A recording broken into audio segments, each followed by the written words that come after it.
Duduknya kita di majlis seperti ini, insya Allah akan menjadi saksi kita kelak di hadapan Allah Subhanahu wa Ta'ala.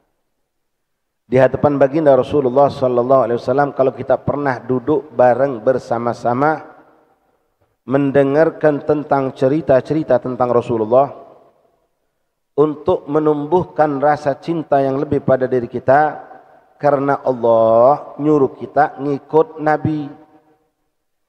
Kalau kita tidak cinta, tidak kenal sama Rasulullah, gimana akan muncul rasa cinta? Bukankah kita orang Indonesia punya pepatah, tak kenal maka tak sayang. Sekarang banyak nih, maaf ya, kita nggak bicara politik, orang nyalek. Ente mau milih dia, ente harus tahu dulu siapanya orang.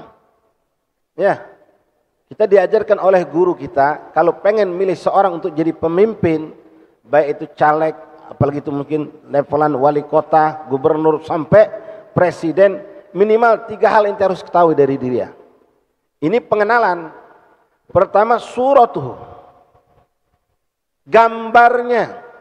Maaf, orang itu punya penampilan rapi, bagus, cakep barangkali, ya. Tapi yang lebih dari situ, yang kedua, ba'da suratuhu, siratuhu, sejarah hidupnya dia. Pelajari dia ini apa, backgroundnya apa, bagaimana perhatian dia dengan umat Rasulullah, bagaimana dia menjalankan syariat Allah dan syariat baginda Rasulullah. Kalau orang ini jauh dari agama, tidak pernah kesentuh dengan majelis ilmu, tidak kenal dengan ulama, bahkan naudzubillah sebaliknya, nggak masuk kategori kita itu orang. Siratuhu. Dan yang lebih penting lagi, ba'da siratuhu, karena maaf, sirah ini termasuk bagian daripada surah, boleh jadi apalagi zaman sekarang, cuma kita nggak ketipu, ya.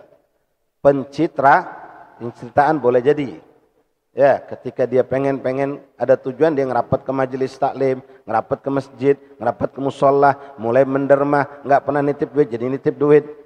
Nah, itu kita bisa tahu. Beda antara orang yang memang berbuat dari dulu karena Allah dengan orang yang, tapi ada juga orang yang berubah hati, berubah niat. Dulunya memang lillahi ta'ala, ketika ada tujuan berubah niatnya. Na'udzubillah min dzalik. Nah, yang terpenting yang ketiga, suratuhu, siratuhu, sariratuhu. Keadaan hatinya, bagaimana ketakwaannya kepada Allah. Kalau orang itu jelas punya sifat tomak, punya sifat hasud, dengki, kibir, ambisi, bla bla bla bla bla, yang menunjukkan hatinya tidak beres, maka nggak bisa kita pilih orang seperti itu. Nah, sekarang susah beb mencari yang seperti itu. Kalau yang pertama banyak beb yang ganteng-ganteng, yang cakep-cakep mungkin banyak, tapi sirah yang bagus sesuai dengan keadaan dirinya solid. Apalagi kalau sudah masuk pada masalah hati. Makanya Rasulullah, ikhwani akhwati, dalam salah satu doanya beliau berpinta kepada Allah, Allahumma ja'al sarirati khairun min alaniyati waj'al alaniyati salihah.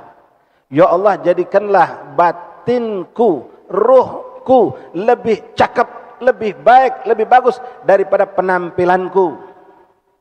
Makna penampilan, gerak-gerik, perbuatan, sikap. Dan jadikanlah gerak-gerik perbuatan sikapku pun adalah baik. Tapi Nabi lebih mengatakan, jadikan batinku lebih baik daripada casing lah kalau kita bahasa sekarang. Orang rajin sholat, rajin ke majelis itu Masya Allah, surah. Tapi bagaimana keadaan hati? Kalau kita mencari pemimpin yang tidak memiliki sifat rahmah, maka kita akan mengalami kesulitan. Pemimpin yang punya sifat hasud, dengki, maka kita akan binasa bersama mereka. Hakadha ya ikhwan rahimani rahimakumullah.